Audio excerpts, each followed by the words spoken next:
So let's get started. First is personal branding, and it is a major part of pre-engagement. You see, when most people think of brands, we think of logos and companies. There are some brands we love and some brands we may not like as much. And the reason we choose a brand, or what makes us brand loyal, is the reputation and quality that stand behind it. Branding is very powerful. It can be powerful in creating perceptions and stereotypes.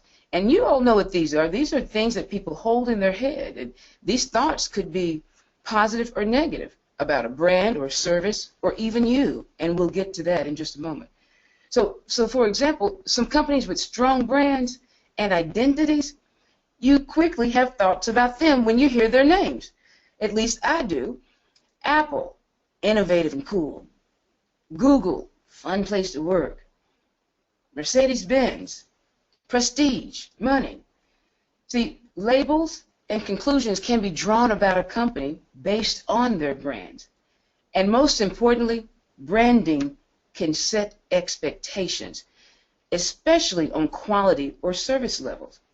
So driving perceptions and creating expectations can be strategic, and it's necessary to begin building your individual brands.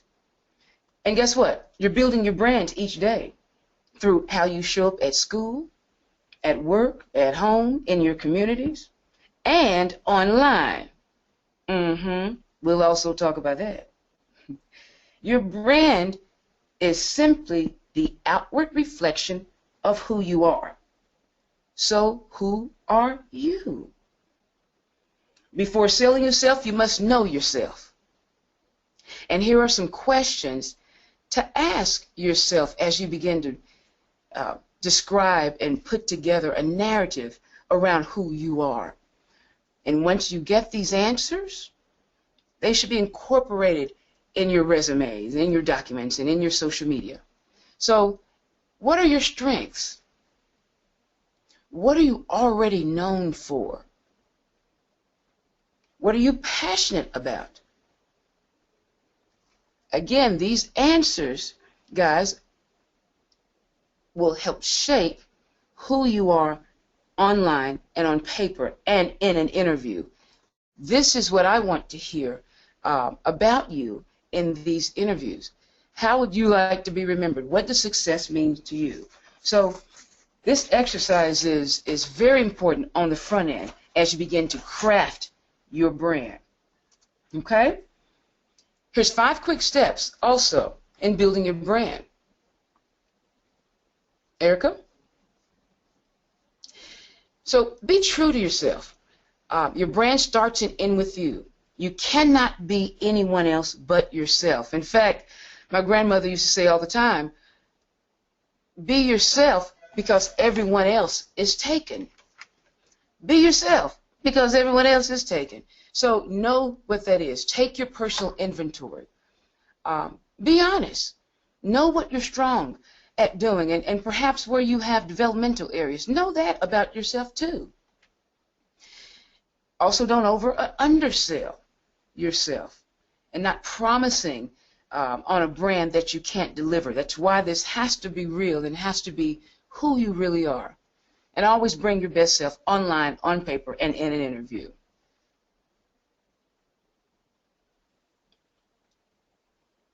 So, you heard me talk about online quite a bit. Guys, we say at HBO, and I'm sure Erica will jump in here, we want to know who you are fully. And we believe that how you show up online is who we believe you are. So this idea around I can be somebody else online and I can be someone else in real life and I can be someone else, those lines are now blurred. Who I see in front of me, I want it to be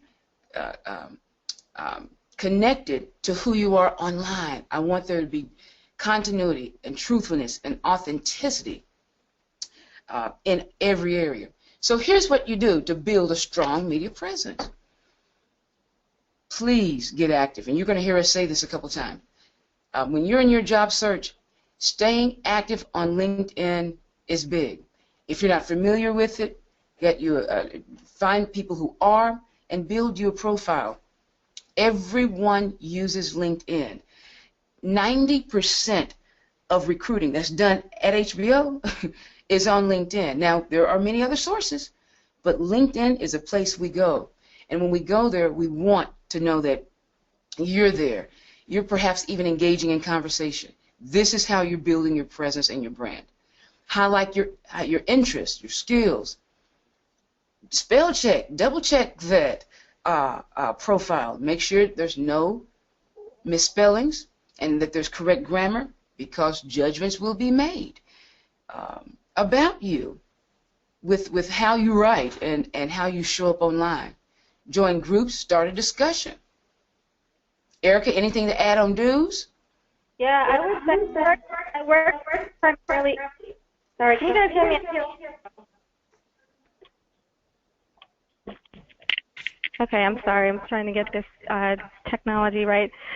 So one thing I will say is I do work primarily in the campus space. And for me, I'm starting to see more and more college students on LinkedIn.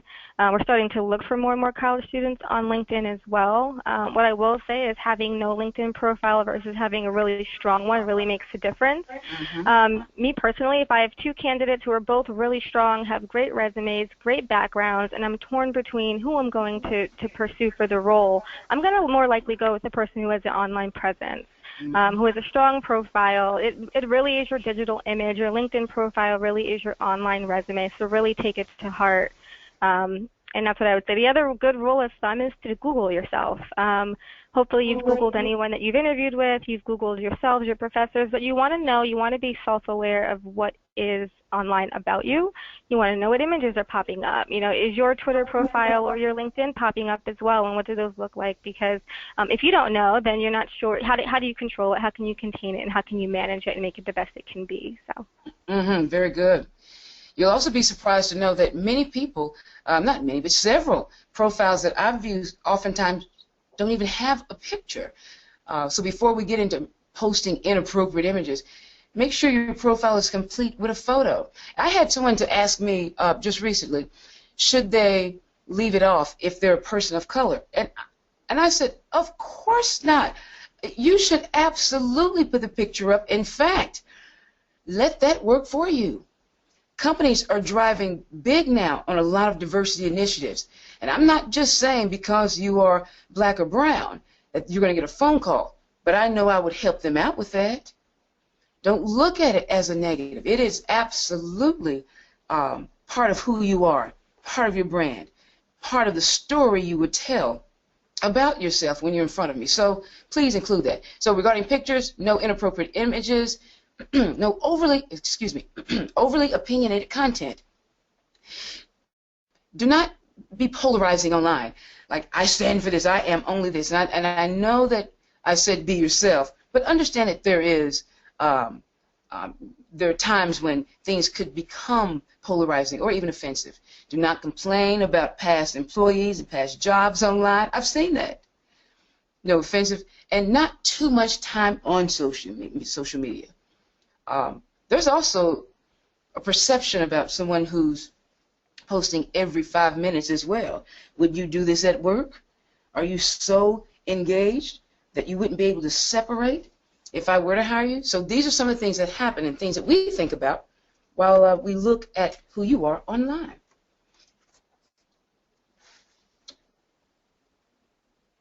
Okay, so I'll jump in here and talk a little bit about the resume. Now that you all have done some self-reflection, you're aware of who your personal brand is, you have your accomplishments and everything in a row, and you're ready to start writing this resume. You know, what is the purpose of a resume? What does it really do? How does it navigate your step through getting the job? I'd love to talk a little bit about the format and content. I can speak about that all day long. Some do's and don'ts of resume writing and what your resume should look like and how it can be true to you. And also we'll talk a little bit about the cover letter, the dreaded cover letter, as many people say. So moving on here, the purpose, right? What is it? You want to use words that align with your job description. Are your talents and skills clear? The purpose of a resume is to get you the interview. It's to match your suitability for the job. If someone has never met you, have never heard your name, that resume is really your brochure. It's the one thing that you have that you can self-identify with. Does your resume highlight your relevant information? Does it make it seem as if you have the skill set to do the job? You definitely want to remove any unnecessary information that's on your resume, and every resume should be tailored specifically to the job that you're applying for. No longer are the days where you're going to cold call or cold submit your resume to 25 different positions. Every time you want to submit your resume to an application, there should be a thoughtful approach to what your resume should look like. You should have done some research about the application process, the job description, and definitely tailor your resume specific to that role. Also, is it easy to digest? Is it aesthetically pleasing? Is it organized? It definitely is a true reflection of who you are as a person. If you consider yourself a highly organized, detail-oriented, attractive person, right, then your resume should reflect that. If you do not consider yourself spacey and disorganized, then your resume shouldn't look that way as well. So it really is, again, a thoughtful approach to your professional marketing brochure. How do you get your name out there? How do you get someone to raise their eyebrows about you? And then definitely you want to keep it simple as well. And so I'll move on quickly to some formatting things. Definitely for you all who are either currently still enrolled in school or recent graduates or a few years out of college, be concise. Keep your resume to one page. I will mandate that today and stand behind it. Your resume can be one page. Me personally, I have a 6-page resume that I cut and paste depending upon the job I'm applying for, and I'm pulling out the most relevant stuff. The resume I submit will be one page, but you'll have some sort of template on the back end, and that's totally okay. Some ways you can fix that are definitely stretching your margins. Again, you want to make sure the most relevant information is on the resume as well. You definitely want to use metrics to demonstrate impact. Some common bloopers I would say is if you have used no numbers on your resume, so you don't use, how many people you've worked with, how large was your team, was there any percentages associated with anything that you've done, especially if you're in a sales capacity, have you increased sales by a certain percent? I always use the terminology of, saying you're a cashier at McDonald's is one thing, but saying you were the top 3 cashier at McDonald's, you increased sales by 25% in your first 2 months, has a different ring to it. So definitely want to highlight those accomplishments. You want to show growth and progression. You want to show leadership. You want to list your most recent experience first, as we talked about. The role you're currently in should be at the top of your resume. It should be where the natural eye gazes to. Also, you want to leave room for conversation, so you don't have to put everything on the resume. You want to be creative about how you input information that piques someone's interest, gives them an opportunity to ask you further questions about a project or a task or an accomplishment you had. Know the details by heart. You have to know your resume. It should be a true reflection of who you are. You should have really done the experience on your resume and be able to speak to it truthfully. And you always want to be consistent as well, especially from a formatting perspective. If you're using bullets, keep bullets consistent across the entire way. If you list some positions in semester format, so spring 2016 as opposed to month to month, you want to keep that consistent across the resume. Choose one or the other. If you're writing job titles and then the company you're working for, make sure that reads consistently throughout the entire resume as well. And then copy edit. Grammar and spell check, as simple as it seems, it really does make a difference. I've had times myself where I have not gotten past the second sentence in a resume because I saw a grammar mistake or a spelling error. And right there, especially if I'm looking to fill a role where there's attention to detail or someone has to be very high level working with executives, that tells me right there you haven't spell checked, you haven't looked it over, you haven't caught the obvious, especially if you continue to hear people saying look it over, read it over. Good rule of thumb is to read your resume from the bottom up. Sometimes when you consistently read it from the top down, you tend to overlook mistakes that you would have caught. If you read it backwards, sometimes you'll catch something you didn't see the first time. And then save in PDF format. I can't say this enough. If you're sending your resume out to anyone, always keep it in PDF format. One reason I say that is that everybody's Microsoft Word version is different, right? So how the resume may look on your screen may look totally different and unformatted and discombobulated on someone else's screen, depending on what Word version they have. If you save it in a PDF format, then how you see it on your screen is exactly how someone will see it on their screen, so it keeps it consistent. The other thing I want to mention is think about how you save it. What name do you give your resume? You definitely don't want to title your resume My Resume or Draft Version or anything like that. Make sure it's first letter, last name, your full name, resume. You can put sometimes a month and year date so that you know it's the most recent version. But keep in mind that how you send your resume by email and how you name it, that name follows it no matter how many times you forward it. So just kind of keep that in mind as well. And then Carla, let me know if there's anything you want to add into this. But I'd love to talk a little bit about some common mistakes I usually see on resumes. Again, a resume that is more than one page, some great ways to fix that is to check your top and bottom margins. There's no need to have a name on the top that's in 50-point font. You can keep it smaller. You can take out, I would say, addresses sometimes. It's really good to keep city, state, and zip on there just for geographical reference. But no one needs to know which street you live on, especially the fact that resumes are now online. You don't know who's going to see your address. You don't want to disclose too much personal information, so you can take that kind of stuff off. And also make sure that you're putting the most relevant information on your resume. And then lastly, you can take off your high school. From now on, if you were all a college student, we are assuming you finished high school in order to get into college, and for lack of a better term, you almost need to grow up your resume because now you're competing for the same job as someone who's 2 or 3 years out of college, or for someone who may be in a law program, or it doesn't even matter. You're competing, right? You want to make sure your resume is competitive, and sometimes having your high school can almost make you seem as if you're a green candidate or inexperienced. Make sure that tasks are the only thing listed. You don't want to just verbatim the job description on your resume. Talk about some accomplishments you've had as well. How did you make an impact? Did you lead a project? So it can be a good combination of tasks and accomplishments, and it should be. Overuse of words or non-action oriented words. So you definitely don't want to start your bullets with responsible for. Make sure they're action words: created, assisted, streamlined, developed. And use a good variety of them. You don't want to keep using the same one. It can get monotone. The reader can get bored. So be very creative and thoughtful around the types of action words you use per bullet. Listing courses is a big one. I think it's okay to list courses, but you want to keep it, I say, between 3 and 5, and very high-level courses. You don't have to put in your COM 101 or your English 101 because it can be assumed that you've taken that. Think more high level. If you want to be in the production field, maybe your advanced video editing class is more important than your communications 101 class. So keep that in mind.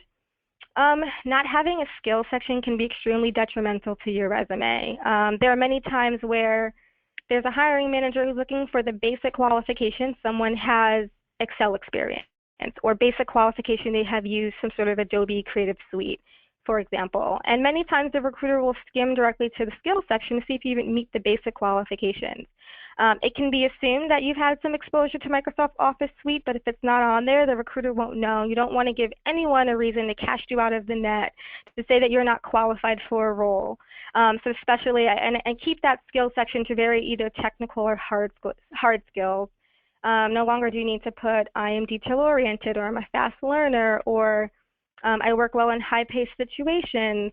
Those are skills you can talk about in an interview, and you can give an example around. They don't need to be necessarily listed on your resume, but your Microsoft Office suites, your Final Cut Pros, your Premieres, if you're into social media, your Hootsuite, all of the technical skills related specifically to the role that you're interested in should be on there.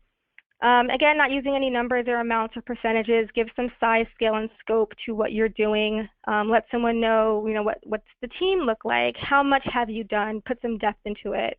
Listing references available upon request can be eliminated from your resume moving forward, and you don't want to include references on your resume either. You have to be very careful around whose information you're putting out to the public. Also, references available upon request is really just killing space in your resume. You can use that real estate to put some more other things on there that can be relevant to the job. And then inappropriate email addresses. I know this pretty much goes without saying, but keep it professional. First name, last name, first initial, last initial. Numbers are fine. I would even go as far as to say you should create a separate email account Gmail, Yahoo, AOL, it's all free. That's specifically used for your job search. So that way, if a recruiter is reaching out to you or a manager is reaching out to you, you're not getting overlooked. It's not getting lost in your spam folder. And it also is a professional account you're using specifically for your job search. I think that's it. Oh, one more. Again, I can't stress enough how much you should read, proofread, give it to someone else to read. It never hurts to double check and triple check for spelling and grammatical errors. Yes. Erica, just jump in here for a second. The grammatical errors and the spelling, we literally stop looking at your resume at that point. There's no callback after that. So, guys, double check that resume. Yeah, I would agree. So important. So moving on to the cover letter. I know it's this dreaded cover letter. No one likes to write them. The big question is, do people even read them? I think it can be really interchangeable in between companies and industries for sure, but it's really great to have a strong cover letter on deck if nothing else. What is a cover letter? What's the point of it? It's a narrative for you. It's to set the stage. It's to kind of introduce someone should read into your resume. It's also a really good writing example or writing sample, especially if you're in the communications world. And then it's a call to action. It's letting someone know, here's what I'm interested in, here's my background to support that and why you should consider me, and then please, inviting them to reach out to you for next steps.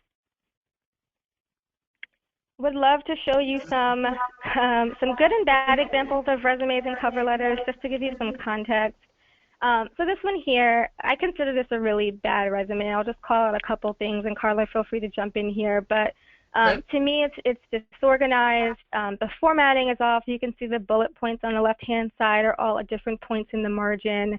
As you're looking, hopefully you guys have your resumes on you where you can pull them up next to you, but really kind of look for that. Those are just small tweaks that the natural eye of a recruiter or someone in the talent acquisition space is trained to see, and it can really be a detriment to your application. So again, inconsistency in how you list your experiences, inconsistency in the dates, make sure your bullets are formatted correctly, make sure you're using action words, but really strong bullets as well. Every word on your resume should be doing work for you.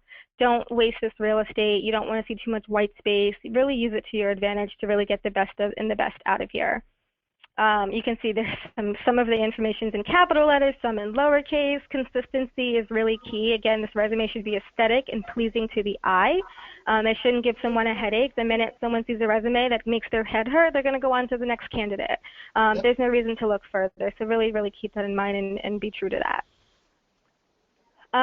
This is a good resume, and I think every resume has room for opportunity, to be stronger. But in general, I think this one's pretty good. You can see the bullet points in the side are all formatted correctly. Your natural eye can gauge directly to the company they worked for, the role they had. You can see growth within the position. The bullets are strong. One thing to also note is that if you're going to have a skills section, which you should, make sure you're using those skills in the bullets in your experience. So tell me how you use those skills, in what capacity, in what way. You can see, name, contact info especially should be on your resume. The worst thing you can do is not put a phone number and an email address on your resume, and I have seen that in the past, which is really, it's really heartbreaking because it could have, really strong content, but now I don't even know how to reach out to you or how to contact you. Education should be on there for sure, what school you go to, what you're studying, and definitely if you're applying for jobs, you want to put your jobs and internships, you want to put your expected graduation date or when you've graduated. The cover letter, this I think is a really bad example. I'll call out a couple of things that makes this a weak cover letter. One, there no longer are the days where you can put to whom it may concern, dear sir, madam, contact name. You have too many resources at your fingertips to find the person who you should be reaching out to. You can even put the company name. You can Google Carla and myself on LinkedIn. You can find the recruiter for the business. You can address it to someone. There's no longer a point where you have to just kind of blanket email anyone. You just have too much research at your fingertips to do that. So really take your search as far as you can. If I see a cover letter addressed to a colleague of mine, what I'm going to think is this person has done the work. They may have not found the right contact per se, but they've taken a stab at it. There's no more this blanket email. Also, This was a cover letter received through NBCUniversal. The name of NBCUniversal or media or entertainment or anything related to our industry is nowhere in this letter. So what this tells me is that this person wrote this generic letter, sent it out to 50 million different companies, and did not customize it specific to their search, which is heartbreaking as well. It's also, you want to have an intro section. You want to, introduce who you are, but also list why you're writing. So your first section should say, thank you for this time. Here's who I am. I'm interested in X, Y, and Z position.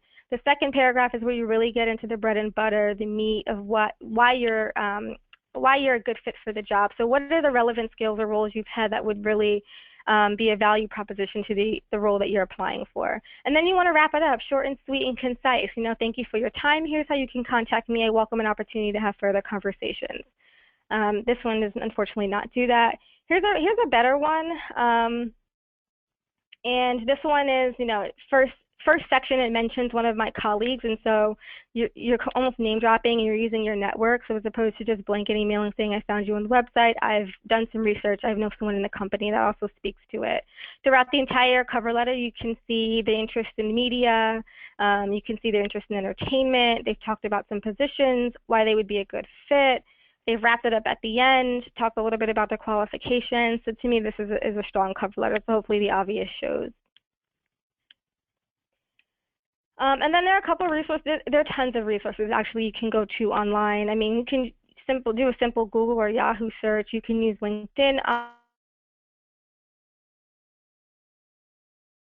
or to help you build a resume. There are templates all over the place. Really, there's no one right way to write a resume. It's really going to be a true reflection of you. It's going to be specific to you and who you are. But the fundamentals are the same, right? Consistency, no grammar errors, highlight the good stuff. Make sure you have contact information, use your real estate on that paper. Those are all simple things.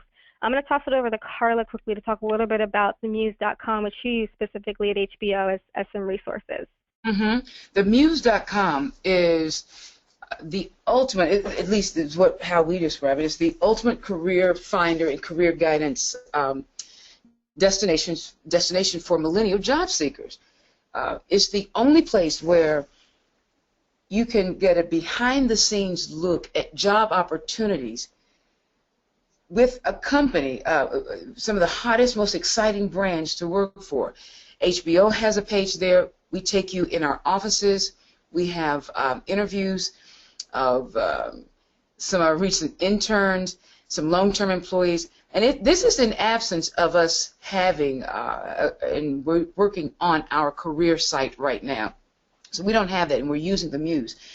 But the Muse has it all there, resume templates, interview advice, so many resources for you. So the Muse is relatively new. 50 million people a year go through this site to help them out in their search. So I wanted to bring that to you all today.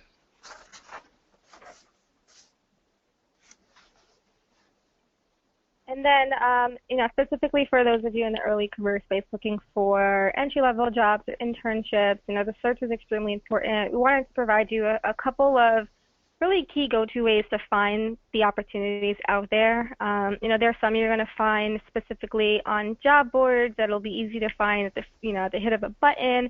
And then there's an entire hidden job market out there as well that you won't be able to find. It's more about your network and who you know. So definitely use your university alumni association, use the Emma Bowen Foundation contacts and all of their resources that they have for you to find these opportunities. A lot of it is about who you know. Someone can help you navigate through the hidden job market, provide you with an opportunity that maybe didn't even exist that they would create specifically for you. So use your contacts wisely and definitely get involved in that. You can also search your company career sites. Think about who your top 3 employers of choice are and go directly to their website. Almost all companies have a careers page that you can navigate through. All of their current job openings will be listed, the job descriptions, what they're looking for, qualifications, how to apply. All there right for you. So definitely use those. You can also use some egregious sites as well, like Indeed and Glassdoor, where they pull job posts from all of the different companies across all industries, across all locations. So it's almost like a one-stop shop. You can use those to your advantage. Reconnect with supervisors from previous internships and job experiences. They may know someone who knows someone. They may have switched departments and have met new people who can give you those opportunities, or at least pass your resume along so that when an opportunity becomes available, you're the first person in mind.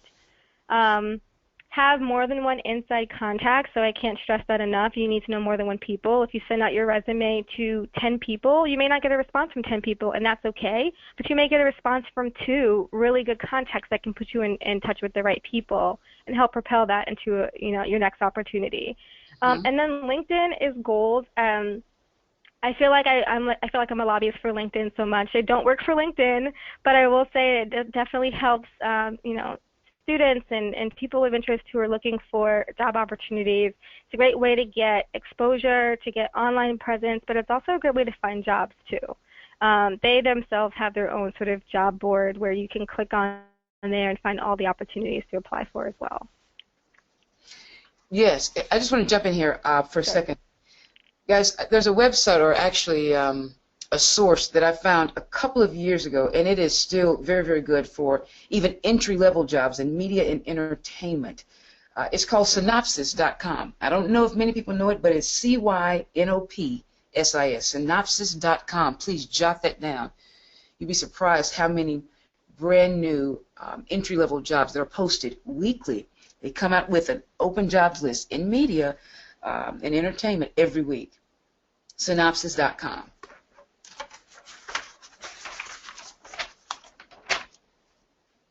All right, it's quiz time.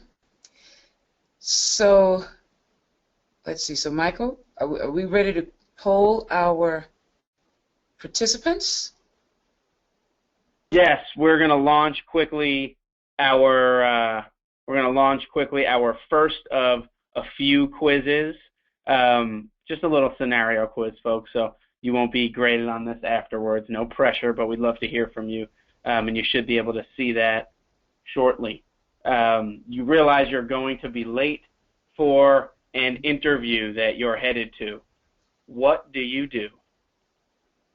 So we'll give you a little bit of time to answer this question, probably maybe 20 seconds or more, and then and we'll share the results with everyone. Looks like some of our votes are coming in, folks. If you haven't voted yet, please do. You should see it up on your screen. Okay, great. Looks like almost everyone has voted, so I'm going to share those results. Call HR to tell them you'll be late. The other options show up whenever you get there. Email HR to tell them you'll be late. Don't show up. Being late will make a bad impression. Didn't get any votes. That is fantastic. Thank you. Nicely done, folks. Nicely done. And it lets me know that as we swing into the interview skills portion, that you all really have a handle on this piece as well. That's a fundamental, believe it or not. Not everyone does that. But are there any questions from our first section before we roll in? And we're going to move through this interviewing skills piece pretty quickly, too. No questions? Looks like one question just came in. All righty. Hang on one second. Let me expand this box briefly. For fellows who have been in contact with HR departments or contacts at companies they want to work with, how often should we be communicating with them before graduation? Good question. I can jump in here. I will say if you're looking for a postgraduate opportunity, especially in the media industry, it's really about timing. So usually if you see a job posted online, that job was looking to be filled yesterday. It's on an as-need basis. So timing is of the essence. If you are graduating, let's say in May, for example, I think you really should start engaging with those HR people probably in early April, maybe even late March, and just making sure your resume is fine-tuned. You can reach out with your resume, say, hey, reminder, if there's a personal relationship, you can remind them you're graduating soon, give them some updates and some accomplishments. I think, like I said, it's really timing of the essence, and if you see something posted, a good rule of thumb is to send them your resume, but also send them the job title or the job number. Usually on those online job boards, there's a job ID number tied to each role. So give them some context. Don't make someone do the work for you. Say, here's my resume, here's what I'm interested in, I would look for your assistance on next steps, if any. And again, if you're graduating in May, April's a good rule of thumb. If you have a December graduation date, November, early November is helpful, but timing is of the essence. Same here. We're about a month, maybe a month and a half early. We're at about 8 weeks in filling sometimes. So yes, March, April for sure, if you have a graduation date and looking to start working then. Anything else? Yeah, we had one more question come in. I know we talked about pictures on LinkedIn being essential, but yes, what are thoughts on having a picture on a resume? Oh no. I'm sorry, Erica. You want to go first? Yeah, I say no. I say no pictures on your resume.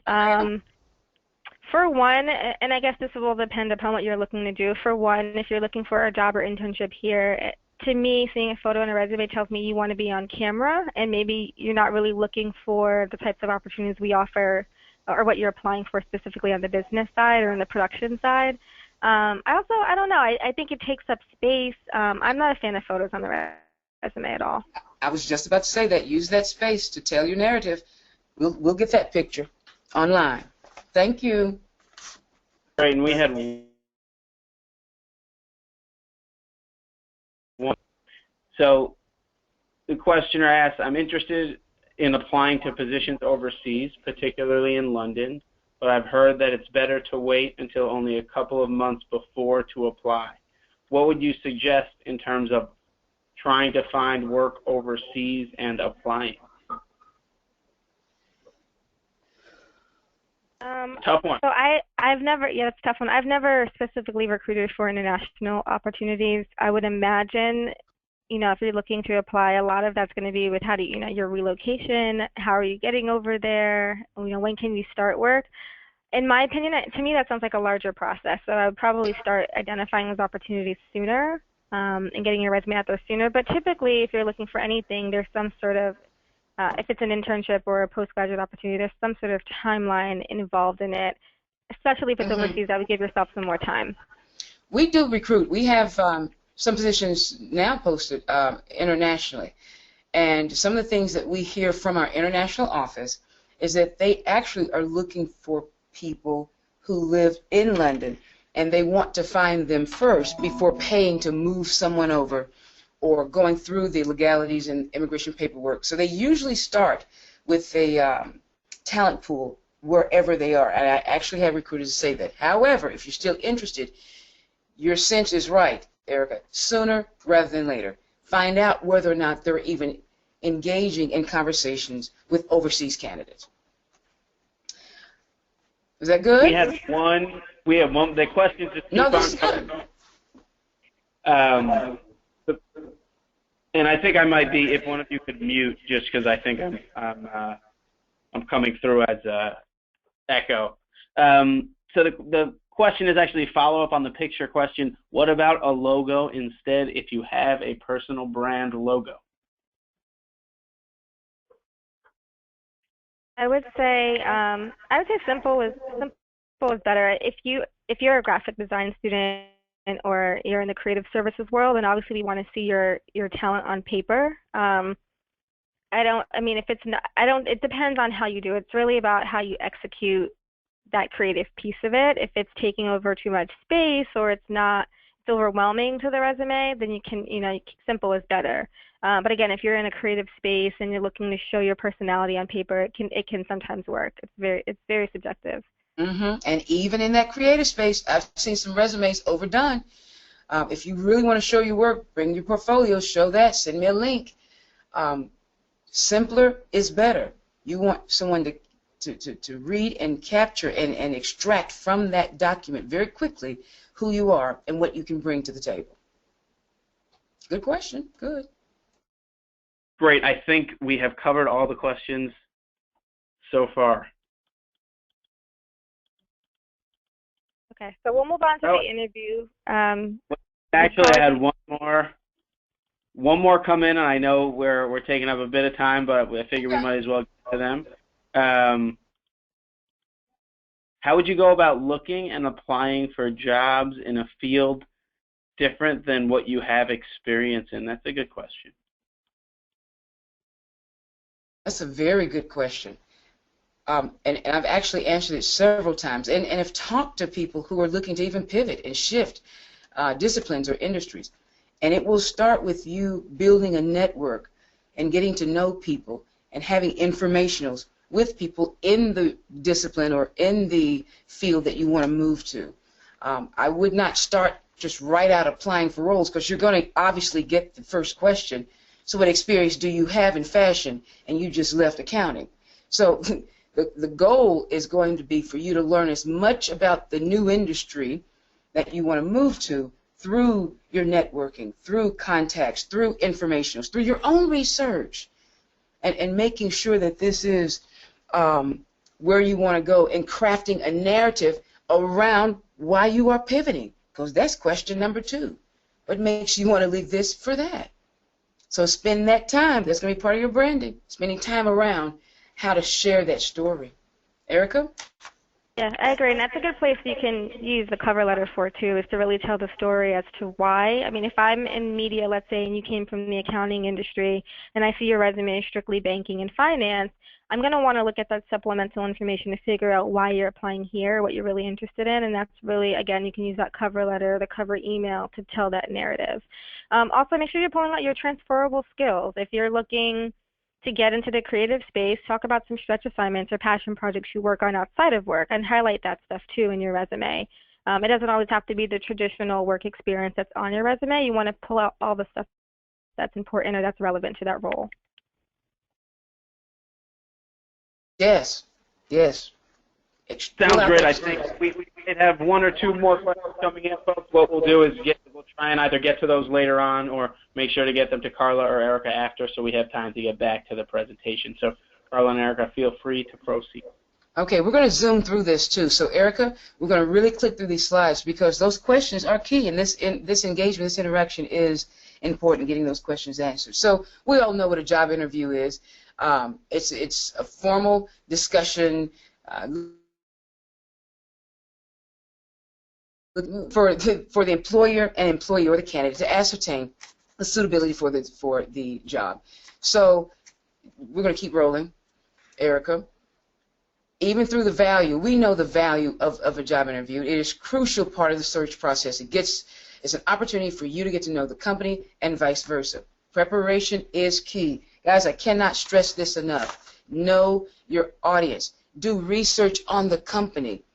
And when you hear that, it means understand the culture, current business issues.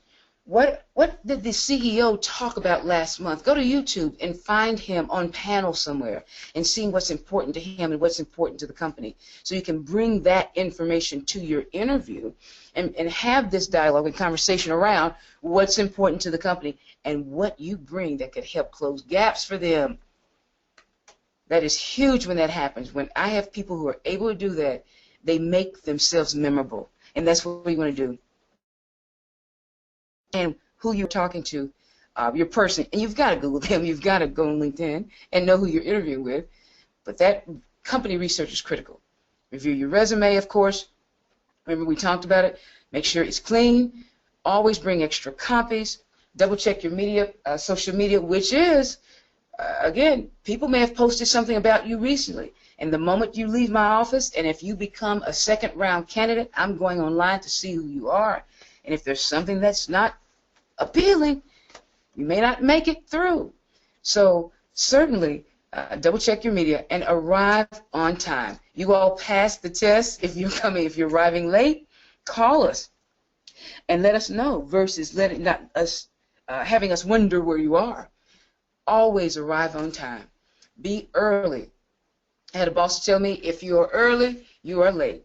And if you are on, and when you're early, you're on time. And when you're on time, you're late. Practice interview questions. Practice, practice, practice. There's plenty of questions out there for you to begin crafting your answers. Next, Erica, we're going to keep moving. Of course, we know how important attire is. You'd be surprised. Still today, people are coming in with the wrong clothes. Look at these Uh, Look at our hot shows, Veep and Ballers, and The Office. Think of them. Think of Business Casual. These are some photos and some examples of what good interviewing attire looks like. If you want to go back to the don'ts, we can, but we, tank tops, jeans, flip-flops, and the piercings. Yes, that may be expression of who you are, but leave them out when you come talk to me, please. All right, let's go. Keep in mind, and jump in, Erica, please, your cell phone. Again, I've had people that actually look down and respond while they were in an interview. They did not get called back. No gum, no complaining about bosses being nice. Being nice to support staff is interesting. Did you all know that our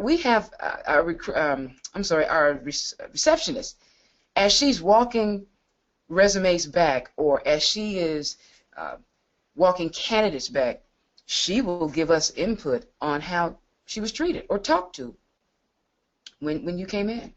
No profanity or slang. Update your sites, that. Be you, of course, because that's going to make you more comfortable. Erica, next one.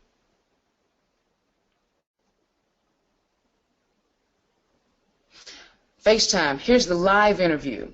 And Erica is going to jump into some phone and video interviews in just a moment. Here's live interviews. Be enthusiastic, not desperate. That means be excited about what it is you are looking for and looking to do, but balance that with not feeling or coming across like I must absolutely have this job, because there's something about how you present your enthusiasm without looking desperate. Eye contact is huge. We love the STAR technique. When someone asks you a question, and this is part of your practice, if someone asks you, describe a time when you had competing priorities, and how did you decide between, what did you do, or how did you move through a particular project? Think of situations. Think of a situation already, what task was at hand, action you took, and the result. So create a story. This is about storytelling. So the STAR technique is huge. Ask relevant, thoughtful questions. This is big. People say, should I ask questions in the interview? You ought to have at least 2 or 3. If you're not asking any questions, I'm tying that to lack of engagement or enthusiasm, or that you haven't done research. Ask questions. And finally, also ask about next steps in the process. People forget that. Before you close out, ask, so what's next? What's next in the process? What are next steps? I would echo all of that. Very good. Thank you. Next. Yeah, so I'll talk a little bit about the phone interview.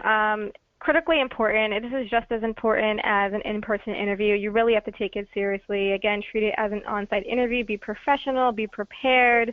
Make sure you're in a quiet environment. The worst thing that can happen is I call you and I hear trains or babies crying in the background. It's confusing. It takes us off track. It delays the conversation. So just make sure you're in a nice, quiet environment where you can be professional as well. No interruptions or background noise. Make sure you announce yourself. That's a huge thing for me. If I have a scheduled call with a candidate and then they pick up the phone with hello, someone there. It's like we scheduled the call. You knew I was calling. So the best way to answer the phone is, good afternoon, good morning. This is Erica speaking, or hi, this is Erica, or to let the person know that, almost as if you would answer your work phone, right? Let the person know on the other line that you are prepared to take their call. Balance the conversation. It's not just a Q&A. Sometimes the phone interviews can be awkward. Some people say they prefer it. Some people feel it's awkward. Either way, you're going to go through a couple of them, as you look to go through your career trajectory. So keep it in mind. Also be mindful of your part of the process. So let them talk, but then when you answer a question, make sure it's clear, concise, and to the point. Using the STAR method, you're hitting the nail on the head and you're not rambling. And then definitely smile through the phone. It can show. You can tell if someone is slumped over. You can tell if someone's standing up straight and really passionate about what they're saying. So keep that in mind as well. On to the video interview. This is becoming more increasingly popular, I would say, in the early career space. We have these Skype interviews or these on-demand interviews where you're responding to questions on camera and then submitting it. Couple quick tips to be successful in that area. Make sure you're looking into the camera and not on the screen. I know it's awkward because you can't see yourself. There's no one on the other line. But when you're looking into the camera, that's what gives the other person on the other end that eye contact. Ensure your background and lighting is sufficient. So make sure you have a nice clear background. There are no inappropriate posters or people walking behind you. Really make sure that your environment is a safe place to have that interview and is professional. Avoid distracting items in the background like I covered. Consider creating a set. Think like a YouTube vlog. So you're kind of setting the stage for who you are. You're being creative, things that are relevant to the job. If you're interviewing with NBC, it'd be great to see some sort of NBC, I don't know, poster in the background, but keep that, again, be very, walk the line between that. And then answer every question and keep them succinct and concise. A lot of times these video interviews are timed and you may get cut off. So really think through how much time you have and how you're going to structure and get your point across throughout that time. And then we have a poll. I don't know if we have time for a poll. It looks like there's 2 minutes left until the top of the hour, and I know there's some questions. Yes, let's skip the quiz. Yeah, why don't you guys go ahead and jump into phase 3. And so finally, the thank you, the follow-up. We all know that thank you notes are still important. In fact, we actually have conversation even today around you have two identical candidates or both or all things equal. One sends a thank you note, one does not. What impression does that leave? Now, I'm not saying we would not choose the person who didn't send one, but don't be that person. Let me tell you something. I saw this for the first time in my entire career, and it happened just 3 months ago. A woman came and interviewed. She had 3 interviews with my team, including me. When she left, I thought that was it. Within the next 5 minutes, a thank you card was on my desk from her. She apparently had packed a box of thank you cards, went back to the reception area, and hand wrote, of course, all the thank you cards to the people she interviewed and had the receptionist delivered to us immediately. We hired her. She is on staff today. That is making yourself memorable and not forgettable. Do not be forgettable. And thank you notes are an opportunity and a time to actually reconnect and do that, make that touch with your interviewer. Anything on thank you notes? Erica? I would say just make sure you're doing it within 24 hours, and it's easy to go back home, craft an email. You know, once it's past the 48-hour mark, you can get dinged on your application for not sending a thank you note. So I would say it's a mandatory piece of the process. It's huge. The only other thing I would say about that is make sure that you are restating conversations you had in the interview in the thank you note. So you don't want to send a generic one. You want to say, oh, I enjoyed talking about, you know, X, Y, and Z, or just regurgitating the information, because then it shows you've been an active listener throughout the conversation. Absolutely, and that is key, and it will help refresh the conversation for the interviewer as well. And finally, how often do you reach back after you have an interview? How often do you reach back to the recruiter? We want you to understand our recruiters are literally handling over 500 profiles a day. HBO receives anywhere from 20 to 25,000 resumes and profiles a month for our jobs. So a constant outreach and reaching back out to recruiters, you may not get that response, but you'll sense when it's time, particularly when you ask what's the next steps in the process. Someone may say, we'll get back into you in 2 weeks. Use that as a guide versus a daily outreach, or which we do receive sometimes after interviews. So just understand and sort of understand the nuance around how often to reach back. And your recruiters will guide you in that as well. Anything to add, Erica? I think you hit the nail on the head. Okay. So guys, as you are continuing your search, as you start your search, again, there are many, many resources, just as Erica says, but here's a few here for you. Read these articles, understand trends, resources that will help you begin shaping your narrative for the industry and the roles that you want, staying up on current events and what's happening in our field. It was a pleasure talking with you today. We hope this was helpful. And before we go, are there any other questions, or Michael, do you want to just email those and we will respond via email? Yeah, I think that would be best if there's 1 or 2 questions coming in, and we'll be sure to send those along to you all. I know we just hit the 5 o'clock mark, and we're all very busy. So it's a great time for us to end it. And just want to thank you, Carla and Erica, for putting together this presentation. It was fantastic and informative, and I personally, I've been a professional for a while, but I certainly learned a lot, so we could not be more appreciative. Thank you. Fantastic. Thank you for having us. It was a pleasure. Great. And take care, everyone. Complete that poll for us. Bye, everyone. Thank you all. Good luck. Bye.